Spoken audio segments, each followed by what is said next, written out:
Alright, what's going on YouTube? How y'all doing out there? Just want to give y'all an update that I will not be playing spades on this channel anymore. I will be playing spades on my new channel. It's called All Jacks Walk. Just type it like how you hear it, or how you would say it, All Jacks Walk. And if you want to get to know me, you want to get to know the reasons why behind that and everything about spades, go ahead and go over and check that channel out. Appreciate it. But for right now, I want to bring up a message that I got from a subscriber from this channel, and she asked basically how to defend against the nil. Because her scenario was her partner went 3, she went 2.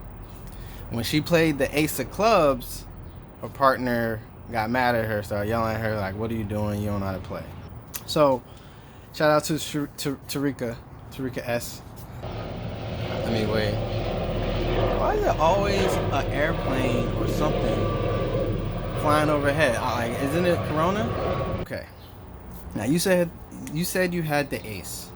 All right, so let me make it a scenario for you.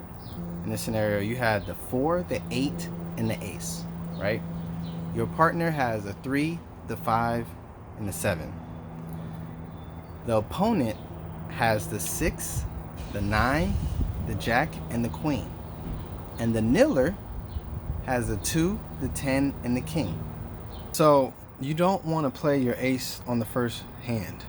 If you're worried about books, don't worry about books. You guys will get your books no matter what, because the partner of the nil is trying to cover the nil. A nil gets you 100 points. That's a great way for you to jump out the gate so you guys can win the game. So you're gonna get your books regardless. You got to realize there's 13. God damn. Either you're going to 100, 150, 200. And Spades Plus, the lowest you can go to is 150. But you can go to 150, 200, 300, 250, whatever it is. It gives you a good amount to start off with if you can get a nil.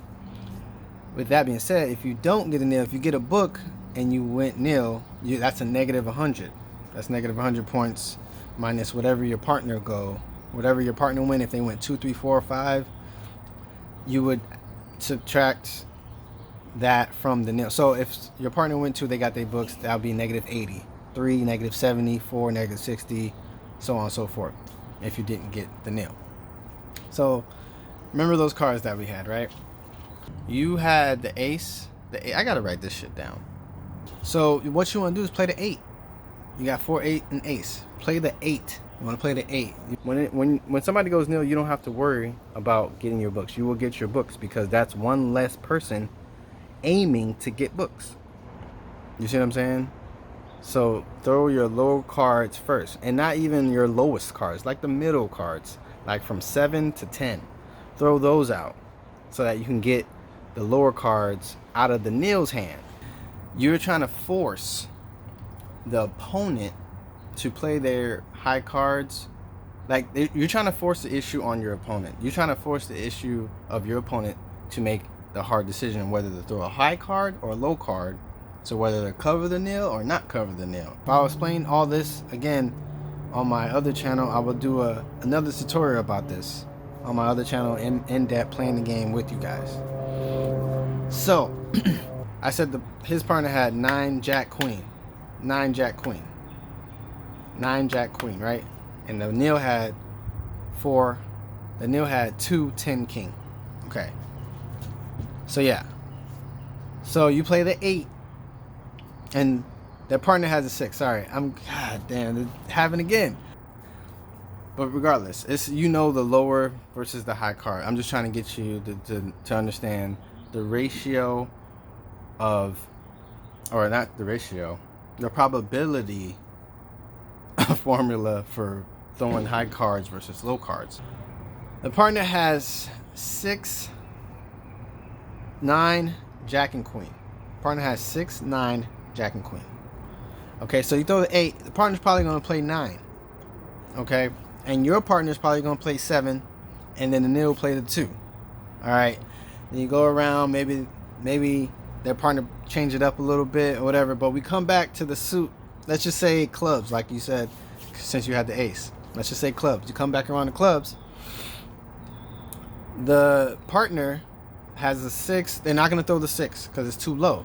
So they're probably going to throw the jack or the queen. So let's say they throw the queen. Your partner throws the 5. The nil plays the 10. Now you can play your ace. I told you it's going to come back around to you. If, you know what I'm saying, if the nil doesn't win the book, is not winning the book, then you can play your high cards. It's going to come back around. So now you play your ace, and guess what? You still got the 4 left. So you throw the 4.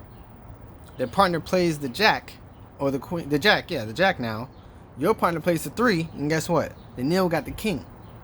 So that's how you set the nil. That's how it is, guys. That's all it is. So don't make it too complicated. It's not complicated at all. But you can't throw your higher cards at the beginning of the game. It's always got to be lower cards, 6 to 10. Just stay in that range, 6 to 10. Make sure you set the nil first, then worry about getting your books afterwards. All right. So I don't want to make this video too long. Appreciate you guys watching me. I hope that clears up everything. I'll, like I said, do another tutorial on my other channel, All Jacks Walk. Y'all go follow that channel, and I'll see you guys on the next video. Stay truthful. You are going to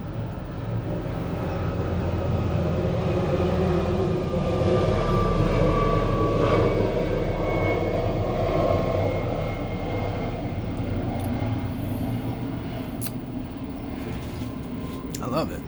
This is great. This is wonderful. This is beautiful.